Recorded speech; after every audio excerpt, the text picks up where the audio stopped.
There we go. And then I will now welcome our wonderful MC. That's Barbara White. I'm going to highlight Barbara right now. And there we go. Over to you, Barbara. Good afternoon, everyone. It's my pleasure to welcome all of you to the webinar today, sponsored by Christian Jewish Dialogue of Toronto. We're very excited about this opportunity being presented at a time when the world needs all the compassionate listening that it can get. Just a few words about the Christian Jewish Dialogue of Toronto. It began in 1976, so it's been going for 45 years. And the vision of the organization is to promote, encourage, and facilitate better understanding among many faiths, and to work together to build a better society. Lofty goals, but goals that we have been working on all these years. As you can imagine, there are several very difficult topics that we encounter in the Christian Jewish dialogue. One is the ongoing struggle with anti-Semitism that at this time seems to be growing rather than shrinking, and also issues around the state of Israel, justice for Jews as well as justice for Palestinians. Very difficult topics. And so today we're just so excited to be able to present to you this webinar on compassionate listening.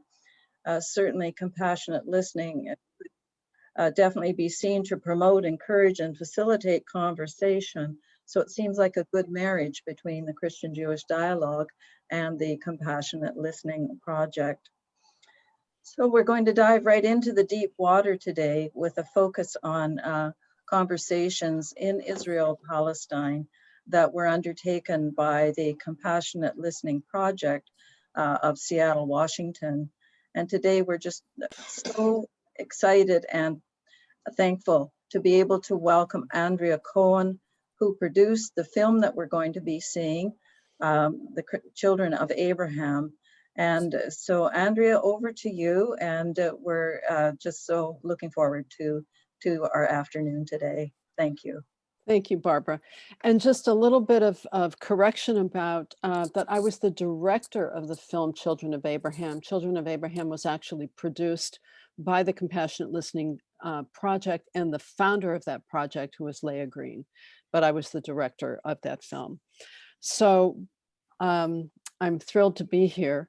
And what I'd like to do is start with an acknowledgement of the indigenous people who have stewarded our lands. And so I'd like to begin by acknowledging with deep gratitude the First Nations and all indigenous people who steward and have stewarded since time immemorial the lands upon which we sit.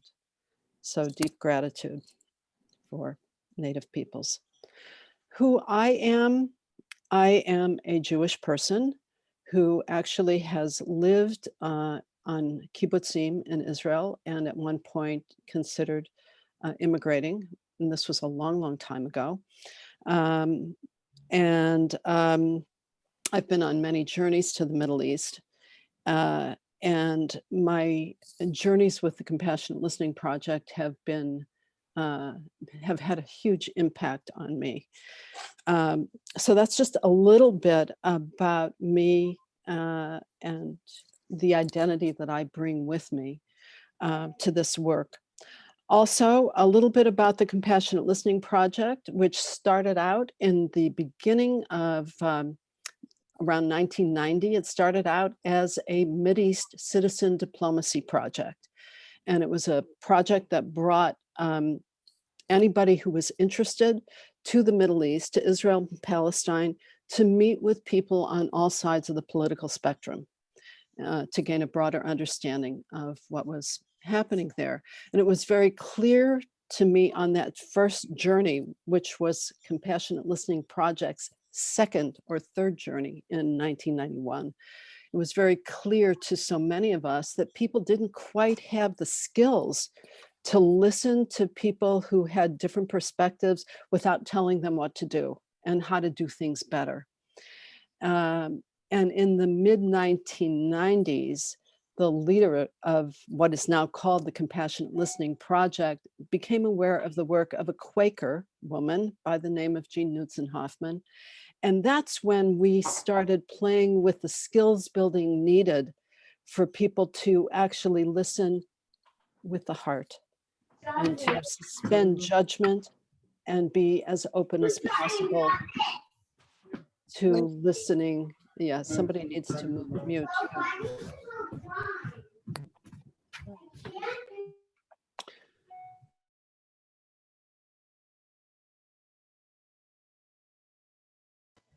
Can you all still hear me? Yeah. Okay, good.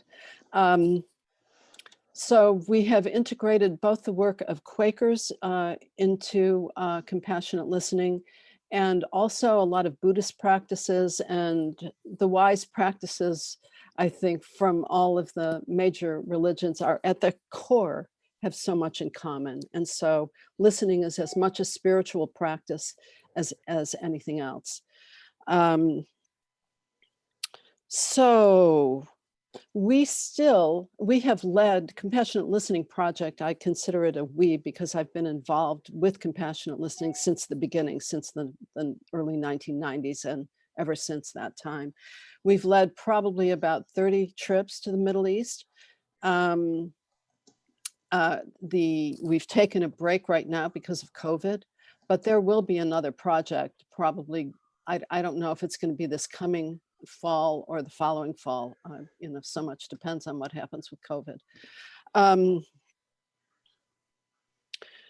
It was after we became aware that people didn't have a lot of skill in how to listen with an open heart when there were challenging conversations, that we decided to integrate a series of practices that were based on Quaker practices that Jean Knudsen-Hoffman brought into her work with the former Soviet Union and many other places in the world.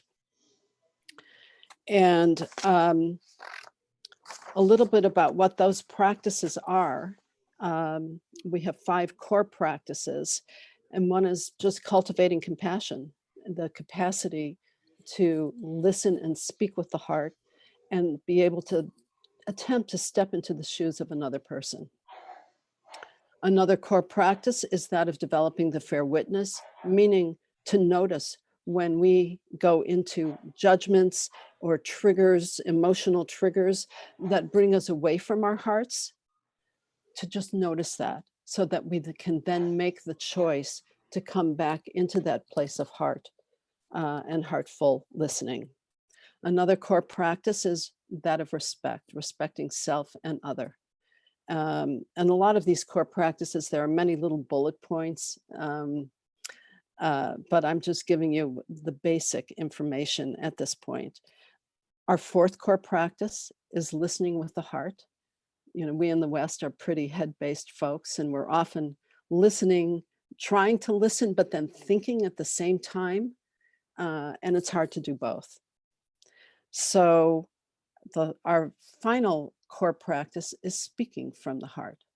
So it's not just a passive capacity to listen, but also there may be a time when our truth also is something that we want to share. And these are all foundational to respectful dialogue. We teach workshops. All of our workshops are experiential. There's a lot of skills building that enable people to bring these practices to bear, particularly in challenging circumstances, whether those circumstances are in our families, in our communities, or in dialogue groups like the interfaith dialogue groups that are happening in so many places in the world right now. So what I'd like to do before we begin with the film is to take a moment for all of us. I'd like us to go into gallery view right now so that we can see the community of people who are here. Okay. But take a moment to do a brief meditation. And so I'm just going to ask everybody to, if you're comfortable doing this, to close your eyes.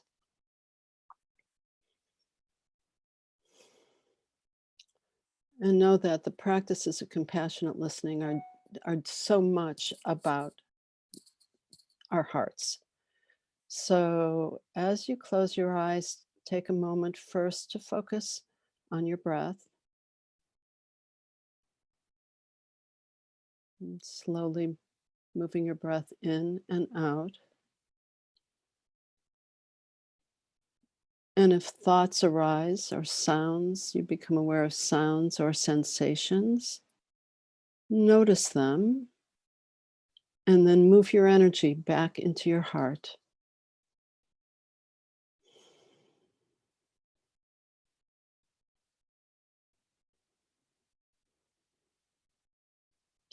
And because compassionate listening is so much about the quality of presence that we bring into challenging situations, take a moment to think about a quality of presence you would like to bring into our time together. Whether that might be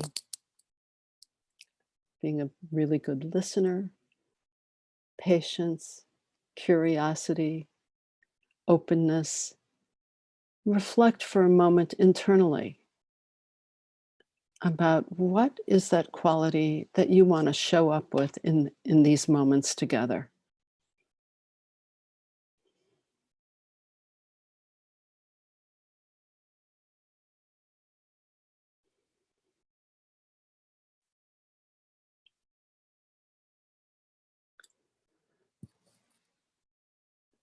And as you've become aware of that quality, attempt the practice of breathing that quality in and through your heart.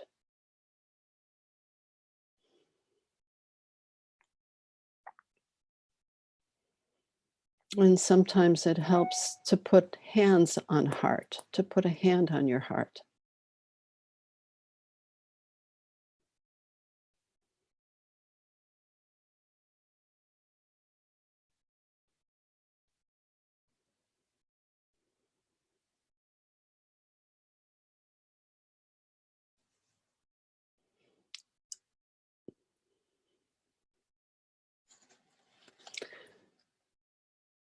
And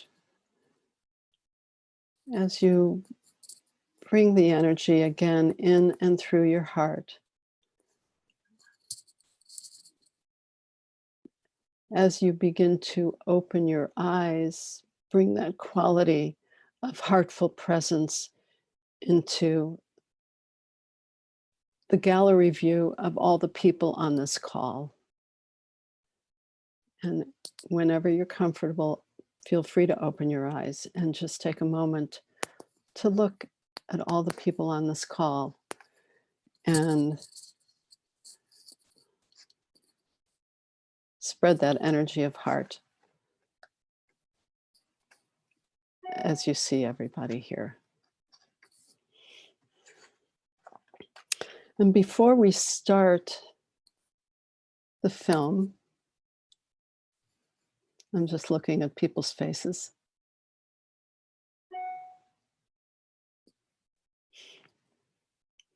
I'd like to read a quote about listening and the kind of listening that we attempt to do in challenging situations with challenging issues, which are surrounding all of us at these moments, in these moments. It's a quote about listening. "We must listen with our spiritual ear, the one inside. And this is very different from deciding in advance what is right and what is wrong, and then seeking to promote our own agenda. We must literally suspend our belief and then listen to learn whether what we hear expands or diminishes our sense of truth." And that's definitely the quality of listening that we attempt to bring when we do our delegations to the Middle East, or when we are attempting dialogue on really challenging issues. So at this point, I know you've all come to watch the film Children of Abraham. Again, I directed that film. It was, we were in Israel and Palestine in 1998, and it was snowing in Jerusalem, and I'll never forget that. So I invite you to just settle in as we begin to stream that film.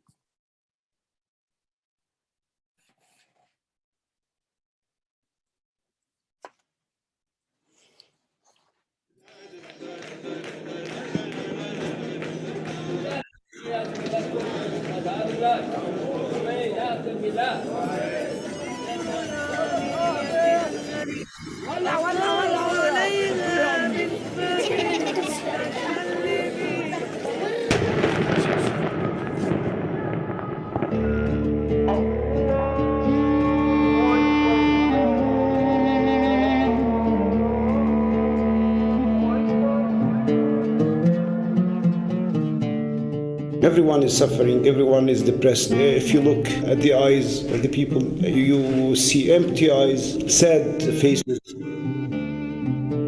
Always we must apologize that we won the wars. Since then, 5 wars. Isn't it enough? The Israeli side don't care about the Palestinian, whether they die or not. They don't care. They don't care. They don't care. They don't care. I believe that the land of Israel belongs to the Jewish people.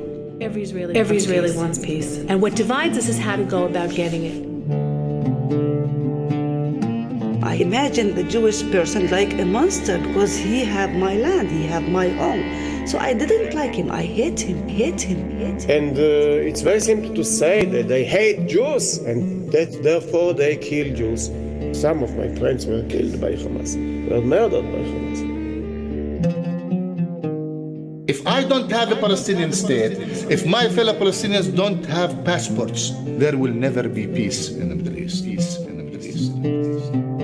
Israelis and Palestinians remain locked in a bitter struggle for mutual peace and security. In January of 1998, a group of Jewish Americans traveled to Israel, the West Bank, and Gaza with the Compassionate Listening Project. This project invites North Americans to play a more active role in Israeli-Palestinian reconciliation.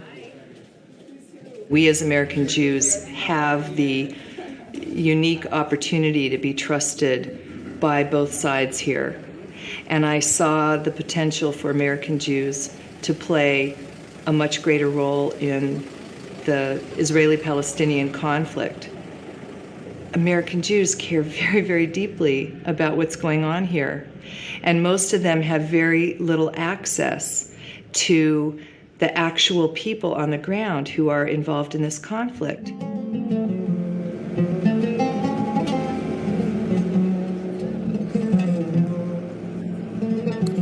Listening is very, very key in Jewish liturgy, to really, really be silent so that we can hear.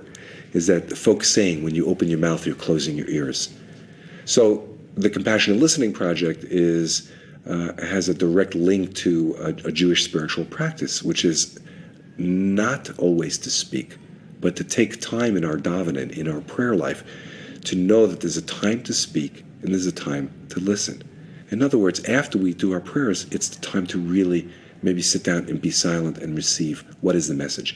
That has to do with listening. Mostly what people need, in whatever way they get it, is to be heard.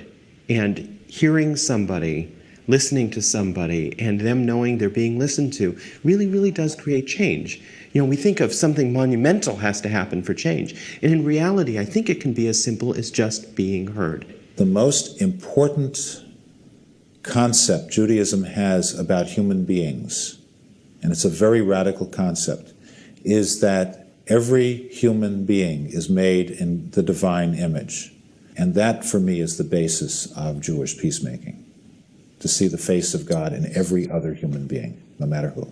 And that means for the peacemaker, not taking sides and talking to people who may believe things or do things that you think are terrible. That's probably one of the biggest roadblocks to listening to someone who disagrees with you, is that it almost I mean, we almost tell ourselves, well, if I listen, I'm agreeing. It means that person's going to think that I agree with him.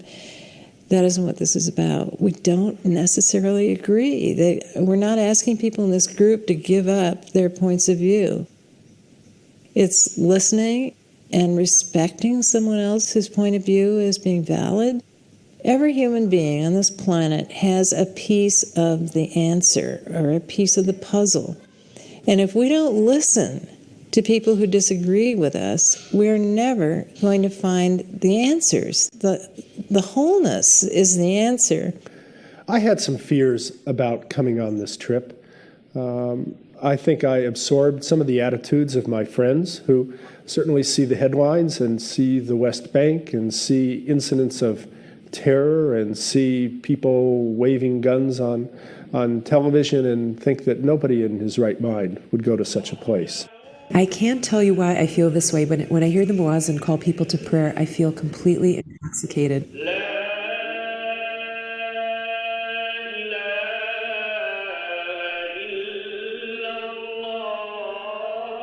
How perfectly cool for a whole hillside to be saying, God is great, God is great. At the heart of it is a witnessing and acknowledging a gratefulness, and I turn my heart in that direction. Last night, you know, I came here and we were staying in this beautiful place, and I kept thinking, there's something about this place and don't know what it is. And in the middle of the night, I woke up at 3 a.m. and I thought, pilgrims stay here. And that this work is part of my pilgrim's path, the work of this group and this trip.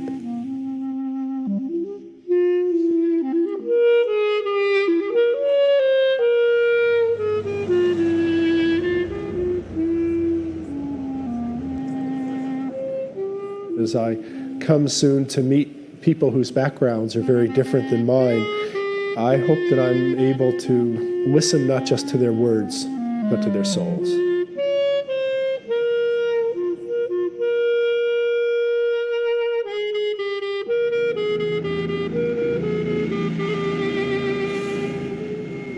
We think that we've been dealt a very severe injustice as Palestinians. Now, certainly this came about in the context of also a terrible persecution of the Jewish people in Europe and other places. And so when things came to be as they are, I couldn't see that the injustice dealt to the Palestinians should make me close my eyes about the injustice that happened to the Jewish people and that brought about the situation as it is. That's why I've been able to prevail on my feelings and see that there is no way but to accept a Jewish presence in Palestine, but that the Jewish people come to the situation to ignore my basic rights, this is absolutely intolerable. On the 30th of November, 1947, they start shooting, and they start killing us. Always we must apologize that we won the wars. Since then, 5 wars. I was in all those wars. Isn't it enough? Why it has to be my concern? Only my concern, because they lost the war, so I have to give them a solution. Why not the Arab countries? Why don't they absorb them? I want to live also, I want to survive.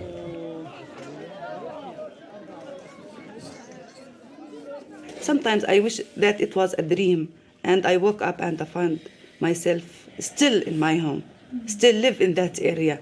It's a very beautiful area now. It's Latrun. It's mountains, olives, and trees, water. And I have my home there. So why there pick me out from my home and throw me out?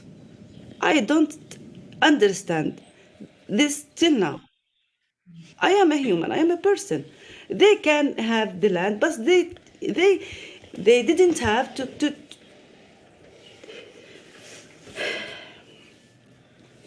to do that with me,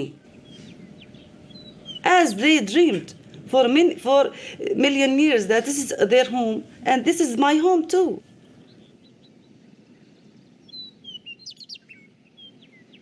In the last 100 years, both of us, both sides, have committed atrocities, have deeply wronged the other, have violated the other's basic sense of self, trampled on our deepest sensitivities and sense of justice and of our own history.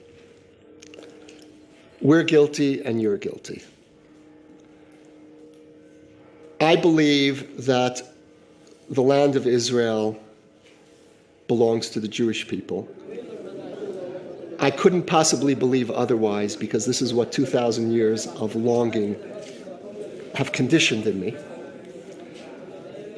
I'm part of the generation that won back these lands after thousands of years of longing. And for me to be the same generation that has to give it up is an almost unbearable psychic leap.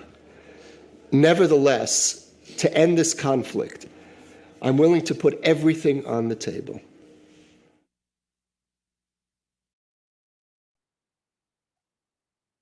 If I don't have a Palestinian state, if my fellow Palestinians don't have passports, everywhere they are, and they feel that they have a national identity, a place where they can belong to, there will never be peace in the Middle East.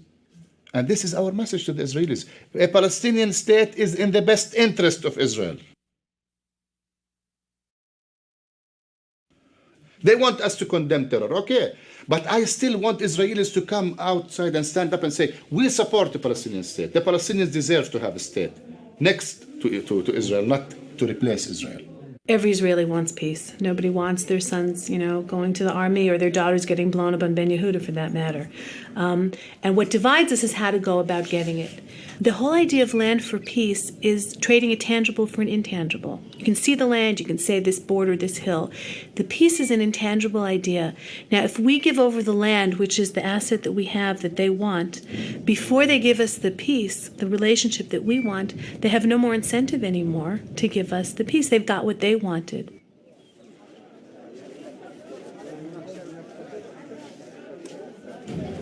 مش هتقبلوا هذا الاحتلال ولا هتصفقوا له. If you were in our position, you will not accept any occupation and you will resist it. هذه رؤيتنا. This is our vision. لكن الطرف الإسرائيلي But the Israeli side, يريدون كل شيء لهم. They want everything.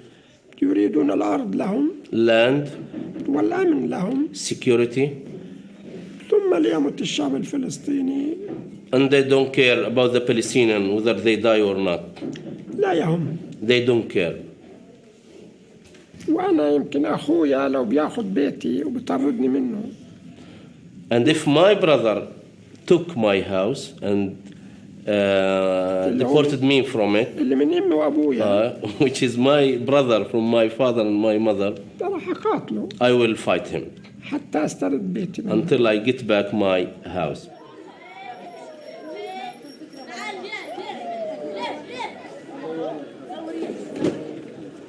And our enemies in this neighborhood have real, legitimate grievances against us. They didn't make them up. And we don't have to be paranoid to be afraid of them, because we have objective historical reasons to be afraid of them, because they want to get even. They are enraged against us for taking their land and displacing them, and then not acknowledging their loss, their grief, their pain.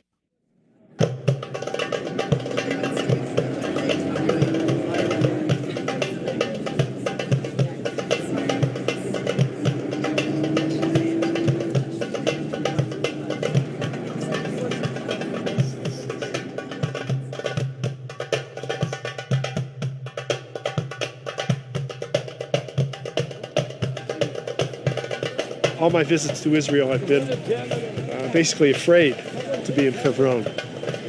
It's So last night to be in homes of people where we were able to communicate both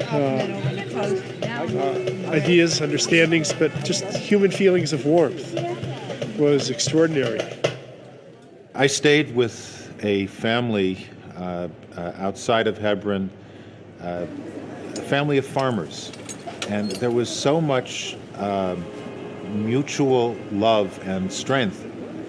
They were wonderful people, and really among the most generous, sweet people I've ever met.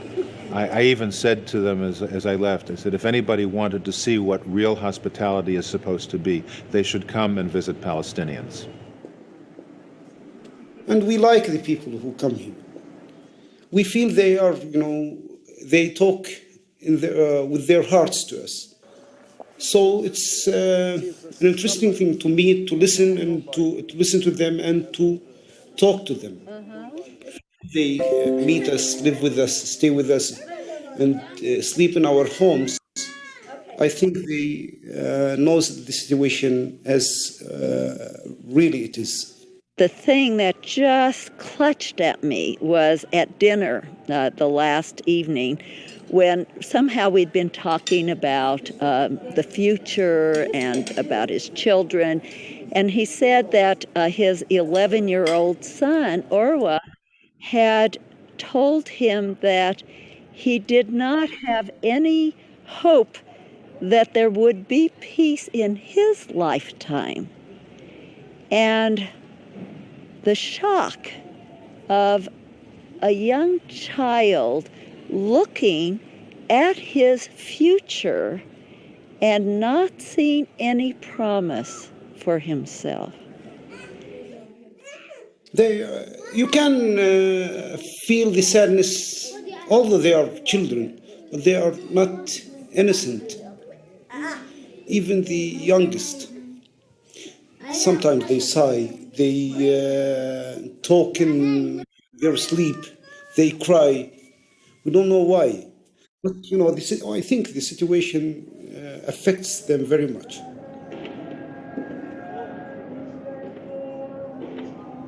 Everyone is suffering, everyone is depressed. You can look, if you look at the eyes of the people, you see empty eyes,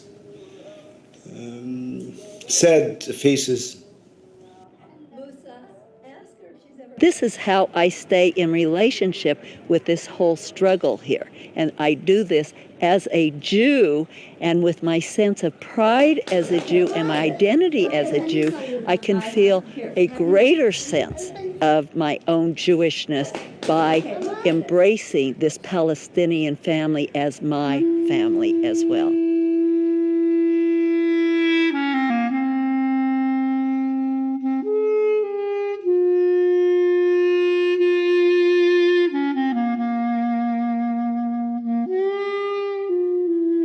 For the second Shabbat of our trip, we went to one of the settlements on the West Bank called Efrat. So we arrived in Efrat just before the beginning of Sabbath. And there's sort of a frenzy about getting ready for Sabbath. I mean, sometimes no matter how much you plan during the week and think that you have everything ready, at the very end, there are always 20 things that you forgot. And you have this boundary, because once it's Shabbat, you have to let go of a lot of the weekly, worldly kinds of activities that keep you from experiencing Shabbat. So whatever it is you're doing, the last minute cooking, the last minute getting your children ready, gets speeded up as you approach Shabbat. And then all of a sudden, it's here. I was more concerned about visiting the settlements than about visiting the Palestinians in certain ways, because I've been a vocal critic of the settlement movement in the past. But the Shabbat in Efrat blew away all my stereotypes. I have to admit that I guess I had a stereotype, and that stereotype has been shattered. It's a wonderful Jewish community. Something happened with me there that hasn't happened with me in a long time in terms of my own spirituality. The reason that my husband and I chose to live here and to raise our 7 children here is because we feel very strongly that Jews have a right to be here, and that is part of our heritage, both historically and religiously, and we think it's pretty cool that after 2,000 years, the Jews made it back home. But more than anything, we want to be able to live here in peace with our neighbors, with all our neighbors. And that's a point that needs to be gotten across. We're not a group of people that love land more than lives, those of us, the Jews who live in Judea and Samaria. We feel that we're not obstacles to peace. We feel that we're indicators of peace. If we can live here in peace and security with our neighbors, and that's indicative of a greater peace and mutual respect among the people in the region. And so I would like to see a situation whereby I don't have to have guards in front of my children's kindergarten anymore, because I know that nobody's going to try and come in and, terrorize them in any way. And or plastic windows on my car because of Molotov cocktails that are thrown at me as I'm driving. So I would like to see that the basic element of security. It seems like we harp on it a lot, but it is such a basic element. It's got to be one of the building blocks.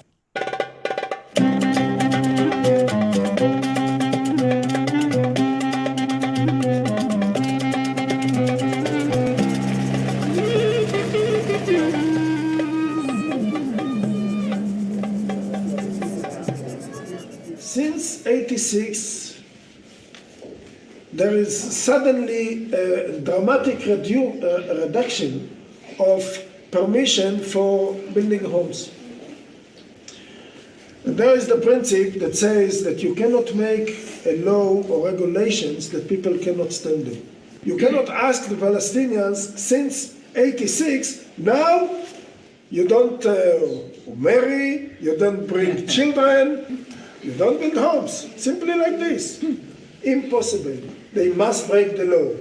8 years ago, there was estimation of 13,000 houses that were built without permission. The house demolitions usually come where they want to expand settlements or when they want to build bypass roads, which is purely against any chance for peace. We're in the middle of this incredibly expansive and beautiful landscape that's so ancient, and it's very sparse. And in this home are several families gathered together to talk to us. And this strange kind of peacefulness in the midst of telling us horrendous stories about what they're experiencing. Being able to build homes, being able to get permits, being able to go to work without facing harassment.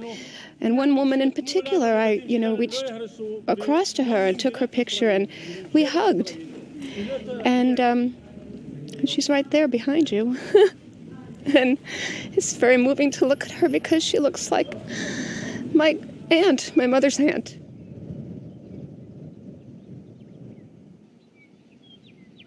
So she invited me to see her home, even though she couldn't speak any English and I spoke one word of Arabic.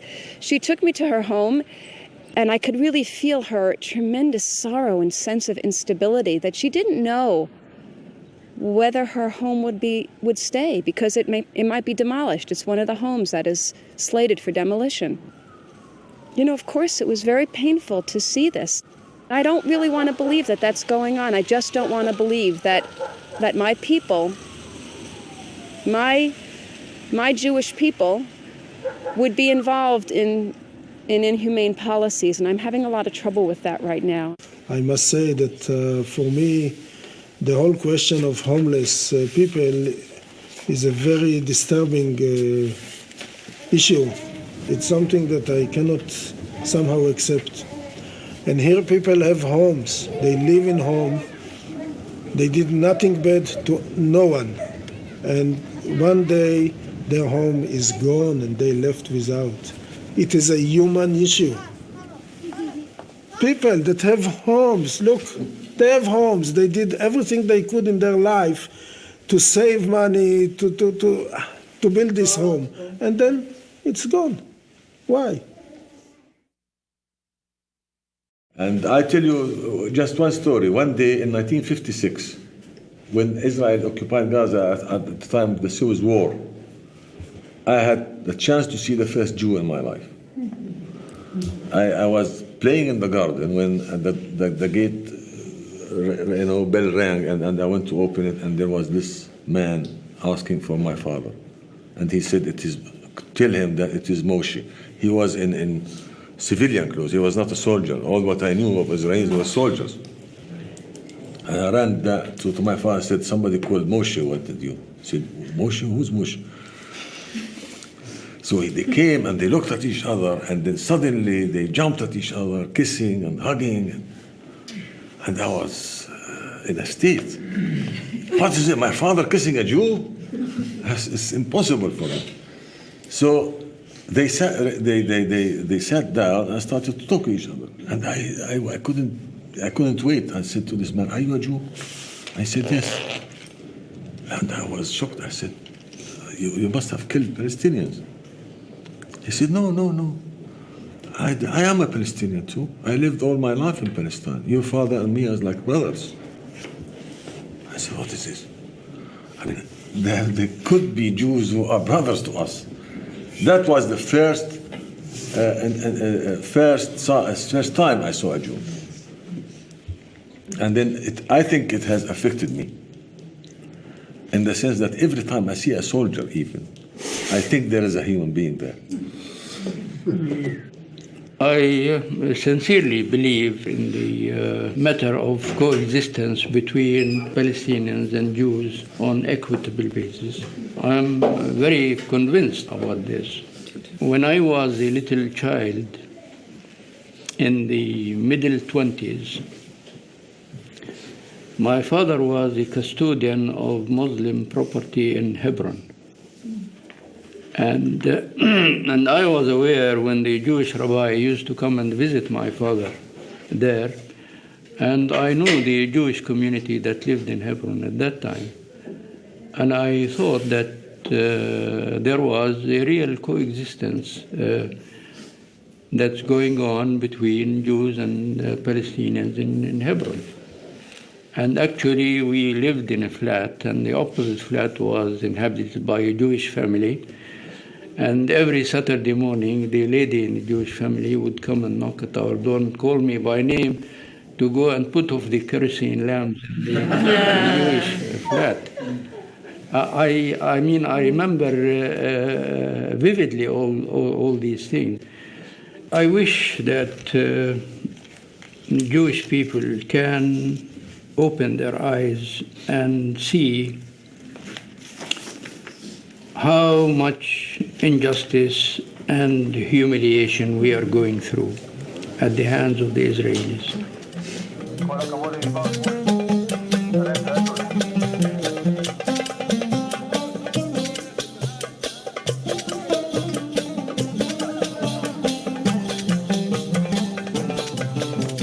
Some of my friends were killed by Hamas, were murdered by Hamas. I don't want to apologize the murders of Hamas. But if we want to try to solve the problem, we have to try to understand the logic after this madness. And it's very simple to say that they hate Jews and that therefore they kill Jews. But the logic after this murderous madness is that they want to demonstrate that without us there is no solution. If we want to come to peace here in the Holy Land, we have to take into account the religious factor. Religion is much stronger than you have the impression. Peace, shalom, is Islam. There is no other peace. Islam is shalom. Islam is from the root of shalom, of salam. Yes? We and the Muslims have, let's say, a strong basis for solution.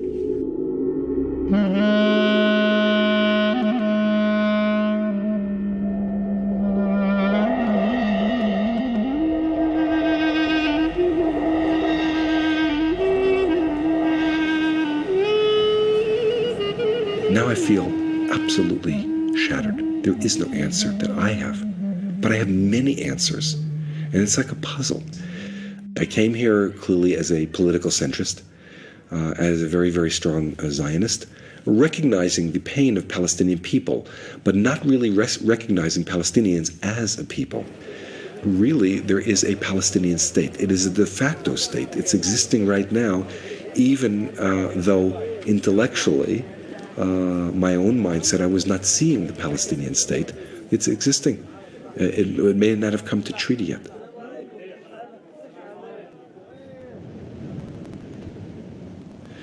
Eretz Yisrael is a very holy concept to me. There is a land that God has promised our people. I think what God forgot to tell us is that he also promised it to another people. And that the job of the children of Abraham is to both realize that this is the promised land for our people and to be able to figure out how to do the contract negotiations so we can have two states on one land. Do you know that we're sharing the city right now? We're living in the old city of Jerusalem right now. There's Christians, Arabs, and Jews. There's people from every continent in this city right now. But none of us would say we're living in the time of peace. None of us would say we're living in the time of the Messiah. But do you know what's the difference between this time and that time? It's all in our minds. We are sharing this city right now. If we could make room for each other in our prayers and in our dreams, this city, this moment would be the Messianic age. The process of compassionate listening, as I experienced it here, was very powerful. And it's a hard thing to do because you hear something that connects with you and you want to respond to it. I have no way. And to hold back from responding and just being willing to listen some more enables the person who's talking to open up even more. I've seen amazing things happen on this trip. But I've had experiences in these last couple of weeks that have affected me so deeply. And I think that what I have heard has changed my life. When we can dispossess ourselves of a feeling about who our enemies are, and when we can be possessed by the love which will surround us in this new state, then I know that this will be a messianic land of the kind that our ancestors could dream for. And it will be messianic because it will be beyond the vision that any of us have ever had. Because it really will be a land that will bloom in peace, where the voices of little children will be heard, speaking many languages together, and where no one will have to be afraid.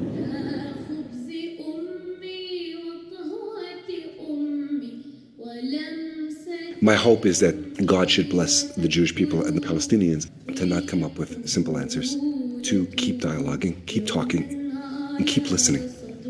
Left, right, secular, religious, political, spiritual, all part of one home. That's my hope, that we could see it as one home.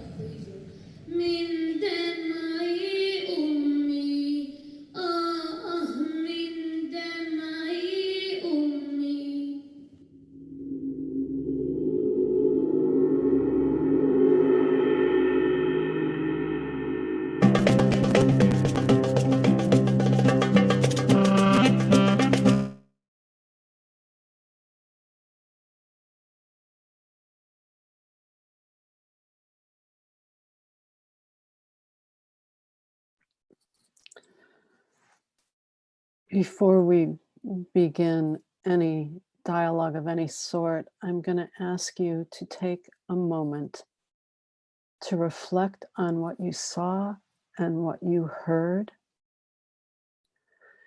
And if you want to put something into the chat that is a simple reflection, I invite you to do that. But for everybody to just take a moment to let sink in the experience of having witnessed what you have in this film.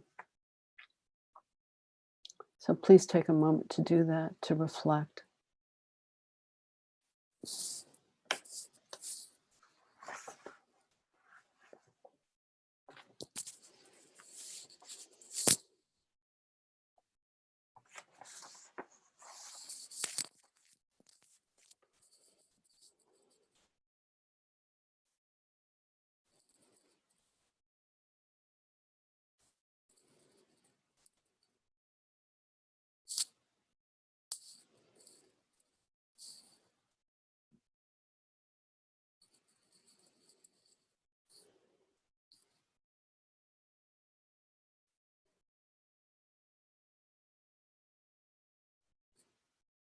And we'll take another moment for reflection. And again, I invite, if anybody wants to put something into the chat, please do so. It's up to you. So we'll take just, okay. Yes.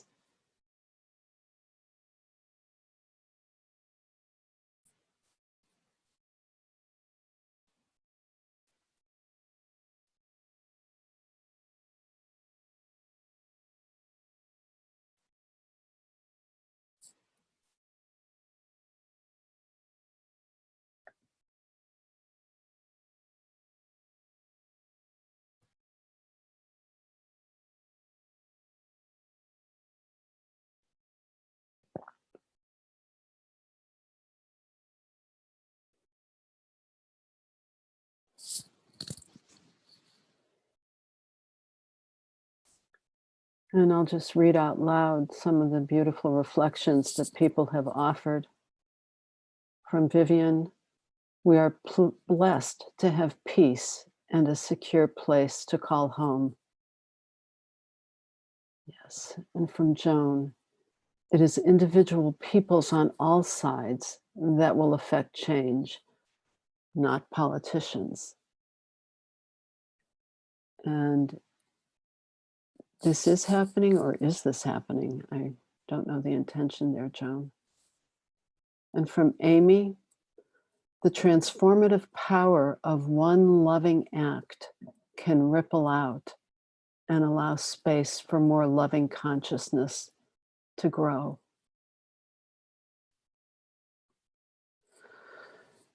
And from Murray, a bit of discouragement that 20 years later, we seem even further from the hopes for peace that the speakers expressed. From Barb, a messianic vision beyond what we can imagine, surrounded by heart, by love. From Friedel, there are many visions of peace for everyone. I am sure that there are people willing to share their vision with others and hear other visions, or others' visions. From Ken, unfortunately, this moving film could have been made yesterday. Absolutely. From Peter and Renee, it is a remarkable experience to come see the feared other as entirely human, as real people. From Joan, it is happening. From Anne, I can be changed by the people I listen to. And thank all of you for sharing. It feeds my heart. It feeds my heart.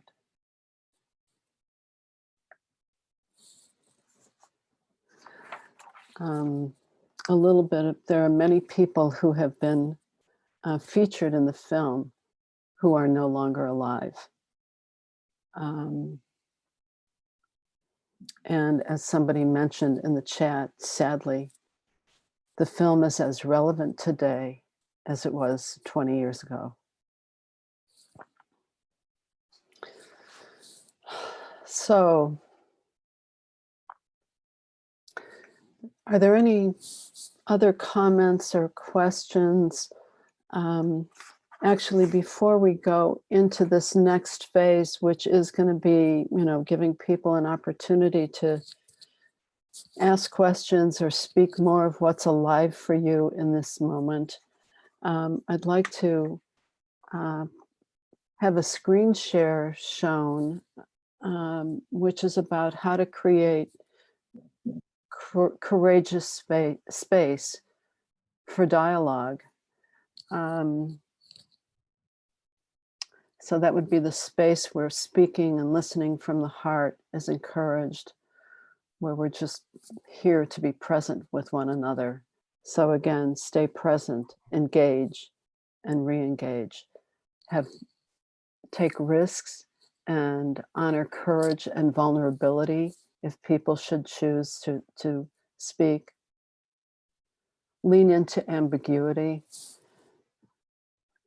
And of course, some of the comments that people made is the issues are still as live today as they were 20 years ago.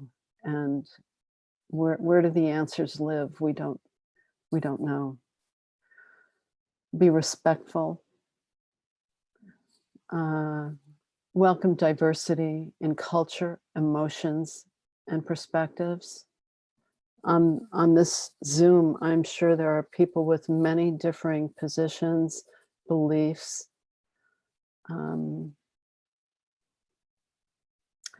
We always ask people to honor confidentiality.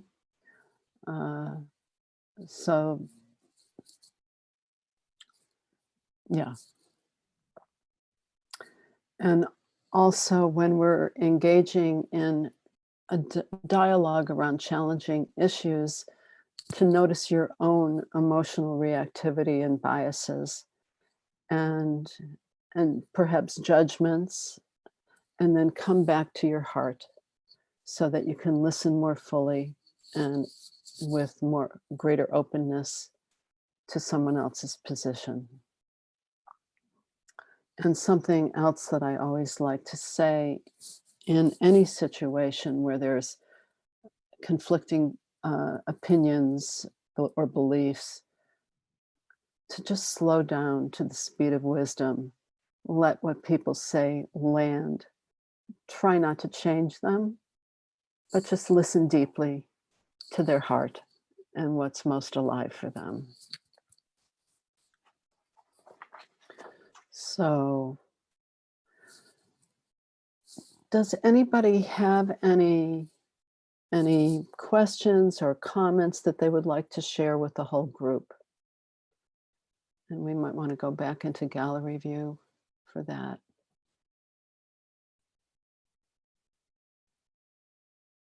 Yeah, Joan.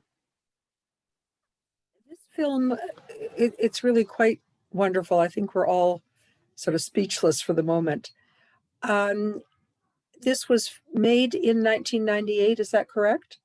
Yes, that's when we did the shooting, and it was actually finished in 1999. Okay, and I'm thinking this is before Intifada in the early 2000s. And with groups, have you noticed any change between then and now? Because there is sort of politically more polarization, and because of the terrorist aspects, is it still possible to have these kinds of really important, meaningful dialogues? First of all, I haven't been going on these annual journeys. I'm not one of the facilitators who goes on these annual journeys, but I would say, yes, it is possible. Dialogue, people are still struggling. There's still, there are lots of places where people are coming together and trying to find a way. And unfortunately, and I think one of the comments that people made was, had something to do with politics and politicians. And often those, that obscures what may be possible from the human heart. So I would say, yes, there's still hope. I think so. And I think on it's more the individual levels of people having the same hopes and dreams and aspirations of peaceful coexistence. And it's how to make it happen. And perhaps it is from the bottom up that it will, certainly not, I think, from the top down. Personally, I see those scenes in the Arab towns. I lived in Jerusalem in 1970-71, and so much hasn't changed and so much has. And these are still people with families and lives who care about each other. And I so enjoyed my interactions then and whatever I've had recently, but I hope it continues without the tensions that one felt going into the old city and going to other parts, that hopefully there are ways forward. And kol hakavod, I commend you for this organization and what they're doing. And I think it's very important, and the people know that this is happening and it's quietly behind the scenes and it will make an impact. Thank you, Joan. Thank you. What I would say also is that there are, I know one of our facilitators who lives in New Mexico. Every summer they bring Palestinian youth over to his area in New Mexico, and the Jewish youth and the Palestinian youth come and connect and learn about each other. And so I think, you know, what we often say in compassionate listening is that bringing greater healing and peace happens one person, one heart at a time. And that's where we can all be involved, one person, one heart at a time. So I'm just wondering, does anybody else have something that they would like to share? Thank you so much, Joan, for your comments.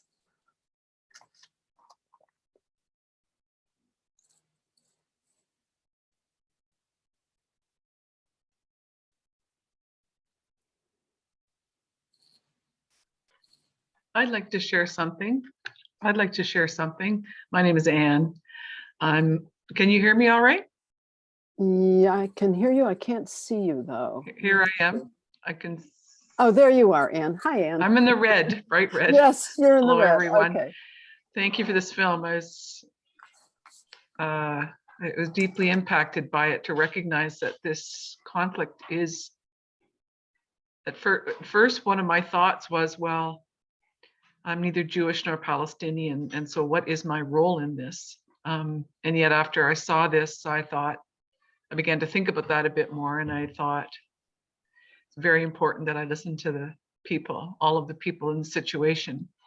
And what I remembered was when I grew up in Northern Ontario, quite a distance from Toronto, like a good 6-hour drive north of Toronto, tiny northern town. And I went to a Catholic school, and there was one family there, and we all knew they were different, but we didn't know why. I'm talking about when in elementary school when I was quite young. And of course, the only thing I now remember about the family was that their surname was Schwartz. And I think to myself, oh my goodness, yes, it has everything to do with me. You know, insofar as there is an invitation for all of us to know our neighbors. And one of the comments on the film that really stayed with me was that that there's little access to people who are on the ground. Someone made a comment like that. And I realized it's very easy for us to demonize the other when we're not standing across from them face to face. And so I just offer that. I think the more we're able to really see each other face to face, hear each other, that can help. But thank you very, very much. It's so important to give each other the space to hear each other's stories. Yeah. Who is the other?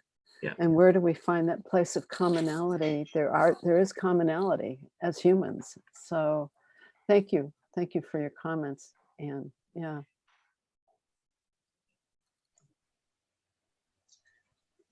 Hazel from Toronto. Okay, Hazel. I'm in my place, I don't know how to say this.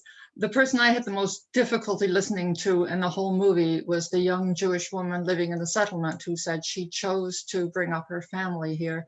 Mm-hmm. I don't know how to open my heart to listen to, I just don't know.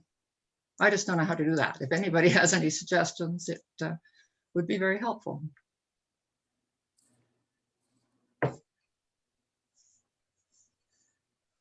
I have a suggestion for you.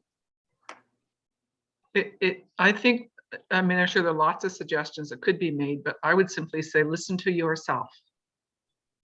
Listen to what emerges inside your own self as you're listening. Listen to your own heart. What do you feel? What goes through your mind? That's what I would suggest as a place to start. I'm recalling, and I don't know if it was on that trip or on a previous trip, when I also, it must have been I can't remember, because I've been to Israel many times, but went to listen to a woman who lived in a settlement. And I also had approached it with, negative feeling about a settlement. And she talked about her mother who had come, I think, from Romania, from someplace in Europe during the Holocaust, and how important it was for her mother to come to this settlement. And this was a woman who, when I heard her speak, I felt her heart.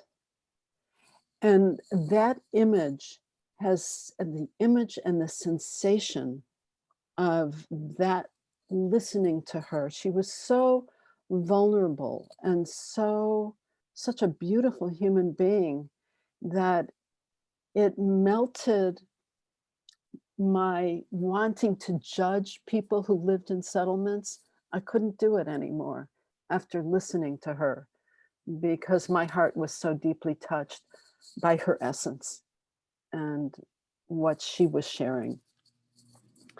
So I think, again, it all starts with how much of our judgments and preconceived notions can we shed in order to, just for the moment, anchor in our heart and really try and connect to the heart of the other person.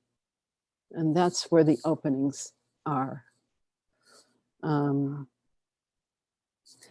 it's interesting, being a compassionate listener, we can still advocate for positions that we care about, but when it comes to the richness of listening to one another, there's no substitute for that. And it's from that place of open hearts that maybe some just resolutions will emerge. But it certainly felt, it's just, I've never forgotten that moment of listening to that beautiful human being. And so, yeah, I just wanted to offer that. I believe Peter would like to make a comment. Yes, thank you. In relation to both Andrea's comments just now about listening with an open heart, and the previous comments about not really knowing where to go with the woman from the settlement from Efrat, who it brings to mind Andrea's discussion about the last point of her principles, which is how does one give one's feedback in a fair way, but in an effective way as well. So when I listened to that woman from Efrat, from the settlement, I found my heart was open to her in terms of her saying, she said, we want to live in peace and security with our Palestinian neighbors. And she said it with great sincerity. And that was wonderful. I was surprised to hear it, to be honest, because I also have a preconceived negative impression of settlers. At the same time, this film was made years ago, and since then, the famous settlement youth, out of control teenagers from some of the settlements, have been acting as small-scale terrorists and provocateurs to their Arab neighbors, setting little fires and throwing stones and so on, and sometimes in some cases facilitated or protected by the army, who chooses not to do anything. So how does one get back to this woman in the settlement and feed back that the peace and security is not what she thinks it is? That's a good question, Peter.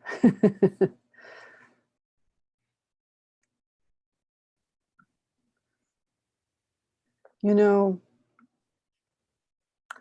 if I were in Efrat with that woman, my challenge would be to speak from my heart about my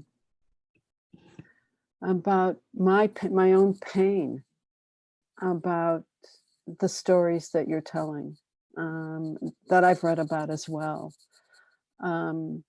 So it's not really, my goal would not be to make her wrong, but it would be for me to speak about my pain and my heart. And in that moment of doing so, would there be an impact in her heart? I don't know. But at least I would have had the courage to speak from my heart about me and about my pain. And I think that so often what happens, when we're so upset by a situation, is that we really want to hammer someone on some level for a position they hold, which of course invites defense. But the most courageous thing to do is to anchor in our own hearts and speak what's true for us in terms of fear, pain. And those are the two things that come to mind when I think of those youth and what I've read about, and how sad, how awful it is that this is happening, and how it makes me feel so hopeless on some level. Well, thank you for that, because speaking from one's own heart about oneself is very different than hammering somebody over the head and telling them that they're wrong. Yeah, it's a fine line, and often when we're in the space of somebody who holds a position that is something that we disagree with, we get very triggered into emotional reactivity ourselves, and we just want to make them change. And that often leads not to such a good place. So anyway, thank you for that, Peter. Yeah. I think Joan would like to respond. Yes, I think the press that we hear about is very much about the issues in the settlements and with the Jewish settlers and against the Palestinians.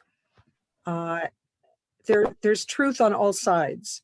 But just to give you sort of a flip side too, my sister and her family lived next to the village Isawiya in Jerusalem, and eventually wound up leaving because there were all these problems with the residents there coming into the town and causing problems for them, or young boys going after my niece and tearing her knapsack off her back and running into the village. So I think we really have to be very careful and look at all of these issues and how people are affected on all sides. It's not just a question of, as you were feeling, but what about Hazel, that, I can't handle the settlements or the settlers. It's everywhere. it's all sides. And we also have to think of, it's very easy to judge when we're not in those situations. And if you're actually living there, whichever side you happen to be on, there are going to be issues and problems that weren't always there. Some are new, some have been there for a while.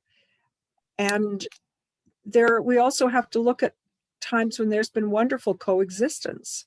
Yeah. And, you know, living on the land together in this very important place, emotionally,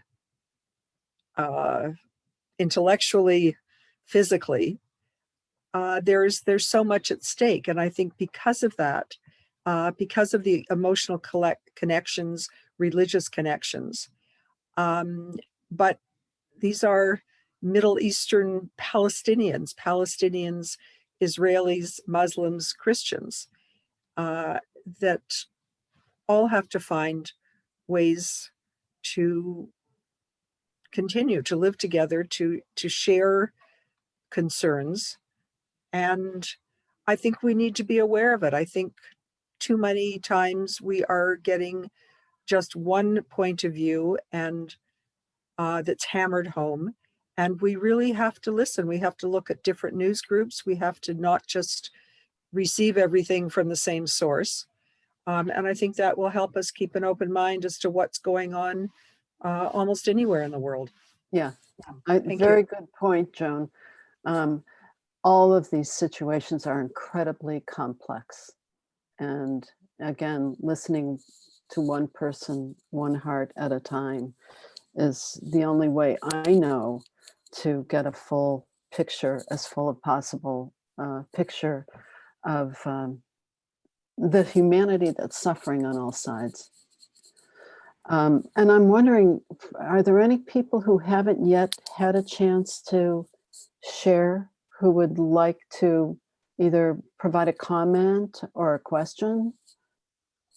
Alana has her virtual hand raised. Okay, Alana. You need to unmute, Alana. Thank you, Mom. It's always good to have Mom around. Hello, everyone. My name's Alana. I'm from Toronto, and I just finished raising my son. He's now 22, and I was really struck by the young Palestinian family who said that their son had no hope for the future. And at that point, the Kleenex box came out, and I realized what's coming from my heart is we need to give the children the hope. It's the children that will fix the situation in Palestine and Jerusalem. And I think if we continue, all humans continue to raise our youth loving and respecting and honoring each other, that the fourth generation will come and the peace will return to Jerusalem. And I just think it's very important that we continue the work of our children. It's those little ones that were chasing that soldier with the gun that's going to be our future. And we need to make sure that they love their fellow human beings. Thank you. It's beautiful, Alana. And it's so true in our country here, where I live in the United States. I know in your country, and it's true all over the world. We need to do exactly what you said, is help the children really soften to one another and humanize each other. Yeah. When you talk about that family, I actually stayed with that family. Musa, who is the school teacher, was such a beautiful, beautiful human being. There were a bunch of us staying there, sleeping on the floor. It was a long time ago. I don't do that anymore, but yeah. So it was just it broke my heart and it opened my heart at the same time. So thank you, Alana, again. Leanne has her hand raised. You need to unmute, Leah. Sorry, I'm from Toronto, and speaking of the children, and Andrea, your comment about the Palestinian kids that came to New Mexico. In Toronto, there's an organization called Heart to Heart, and they bring in, of course, I'm sure you know about them, just to let other people know, they bring in, they're from a youth movement in Israel. It's called Shomer Tzair, and they bring in groups of Israeli, Jewish, and Muslim kids from villages and kibbutzim and moshavim in Israel to come to a camp, pre-COVID, of course, come to a camp and spend a couple of weeks there with their Canadian peers as well. So you have these groups of Israeli Jews and Muslims who are coming and spending time together, doing projects and learning about each other. These people sometimes live, 5 kilometers away from each other, but live totally different lives. They learn different history. Their histories are different, and they learn it from a different perspective. And all those painful things that happen and that they grow up with, they learn to see one another as human beings. So to Alana's point about the children, these children are now growing up, and they're probably 6 or 7 years, I think, that they've been doing this, and they are young adults, and they're continuing these postgraduate programs, and their parents there in Israel are involved.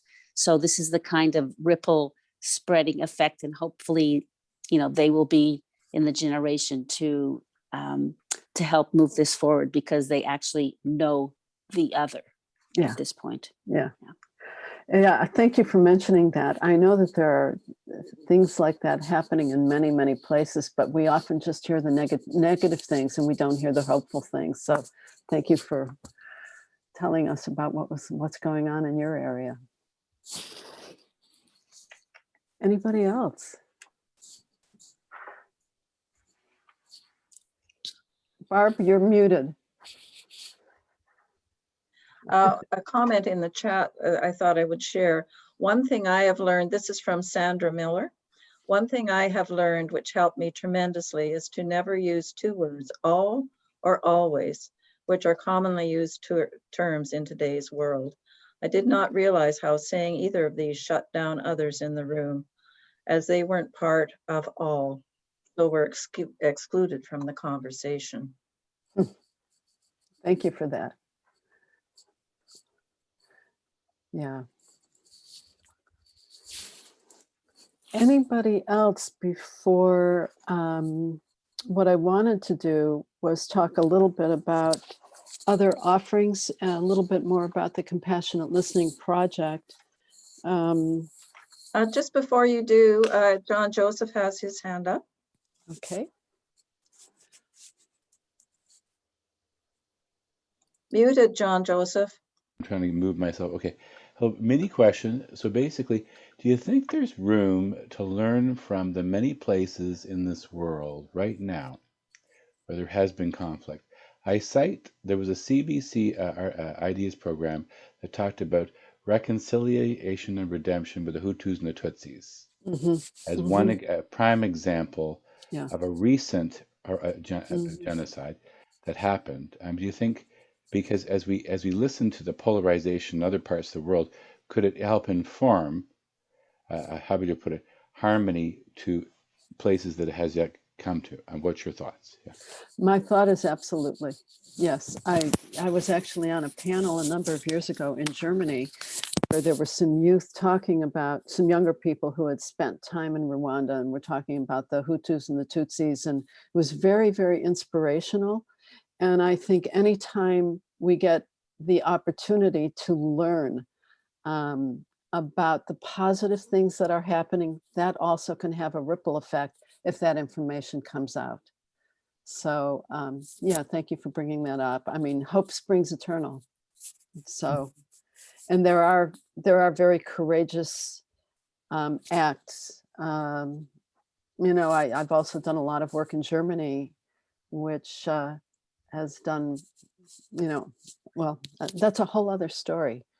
But yes, so thank you for bringing that up. And I believe Murray had his hand raised. Just really briefly, one of the things that struck me watching the video a second time was there was a woman who had a button on her lapel with the word "they" struck at. And it reminded me of something that a Christian Palestinian told me years ago when I first arrived in Israel as a student. And he said, don't yield to the belief that to be for us means that you must necessarily be against someone else. He said that is the false narrative. He said it is possible to be for Israelis and for Palestinians and to see no contradiction in that. And that was probably the single wisest piece of advice I ever learned during my time as a student and living in the Middle East. Thank you for that. We are so polarized in so many ways that it becomes a very binary black and white, so many issues, not just this one, but so many. And then we're so often failing to see the both and, the third way of looking at things. Very, very critical for all of us.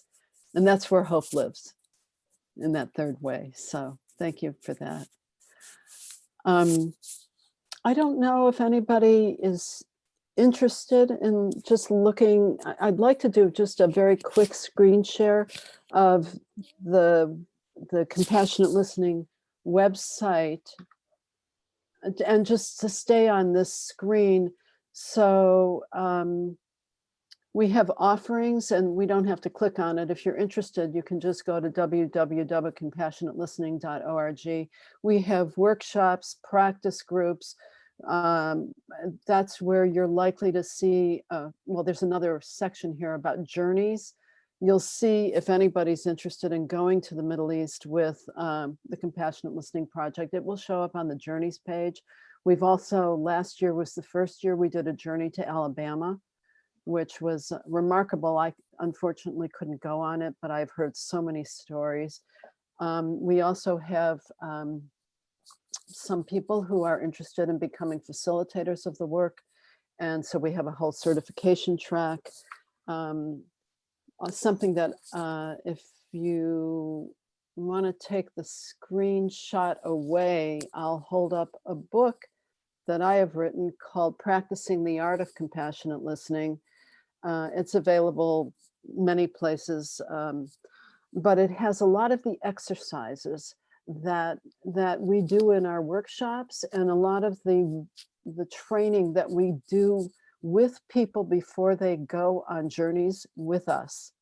They actually have training in compassionate listening practices so that they're prepared with their hearts and specific skills to listen deeply to the people who they meet. So it's a rich website, the Compassionate Listening website. Play around if you're so called to do that. And I was going to close with a poem, but to tell you the truth, I can't find the poem that I was going to close with. So I would just want to say that it's been an incredible pleasure for me to bring, be able to bring the film to you and to, talk to you about stuff that I care about so deeply. And may we all just be agents of peace and healing in the world. The world needs every single one of us to connect with our hearts, open our hearts, and try to make this place a better place for all of our children, all of our grandchildren, and for the planet. So again, thank you for inviting me, and good luck. I hope one day to come visit Toronto. I have a good friend who actually is on the call here, or on the Zoom call today, who just invited us to come to Toronto. You may be seeing me there. And to Ecce Homo, to the people in Jerusalem, it's such a beautiful place. We stayed at Ecce Homo. We interviewed people at Ecce Homo, and just wonderful hearts there. So thank you, thank you, thank you. And Barb, I don't know if you want to. Yes, of course I do. I'm a minister. I just want to thank you from my opened heart, Andrea, for leading us today. I also want to thank each and every beautiful face in a tile, all of the lovely human beings who have joined us this afternoon. And may we all be blessed by our sharing today, that going forward, we can do our bit in our tiny little place in the world to help the world to be more compassionate and lean into that messianic blessing that was spoken about in the film of a day of peace on earth. Thank you so much. Okay.